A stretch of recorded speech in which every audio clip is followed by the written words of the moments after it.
नमस्कार, मी डॉक्टर हिरालाल पवार। आज आपण जाणून घेऊयात की यंग जनरेशन त्यामध्ये जे हृदयविकाराचा त्रास होतोय तर तो कसा टाळता येईल। सगळ्यात महत्त्वाचं की यंग जनरेशनमध्ये नियमित व्यायामाची खूप गरज आहे। साधारणतः 30 मिनिटे दिवसाला व्यायाम करणं गरजेचं आहे। शक्यतो जास्त वेळ बसून राहणे टाळावे। संतुलित आहार घेणं गरजेचं आहे। व्हेजिटेबल, फ्रुट्स याचं आहारामध्ये समावेश हवा आहे। स्ट्रेस, ताणतणाव कमी असायला हवा आहे। प्रॉपर हायड्रेशन हवं आहे। 2 ते 3 लिटर पाणी पिणं महत्त्वाचं आहे। योगा, मेडिटेशन याचाही वापर आपण करायला हवा ताणतणाव कमी करण्यासाठी।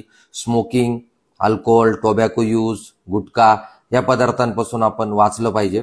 आणि जर आपल्या घरात फॅमिली हिस्ट्री असेल हार्ट अटॅक किंवा हृदयरोगाची, तर अशा परिस्थितीमध्ये आपण रेग्युलर हेल्थ चेकअप करायला हवा। 6 मंथ किंवा 1 इयरली, ज्यामध्ये आपण ECG, 2D eco, stress taste या गोष्टी, कोलेस्ट्रॉल लेवल्स, HbA1c या गोष्टी चेक करून घेतल्या गेल्या पाहिजे। हे सगळं आपण करू तर नक्कीच आपण यंग जनरेशनला हार्ट अटॅक पासून वाचवू शकतो। थँक्यू।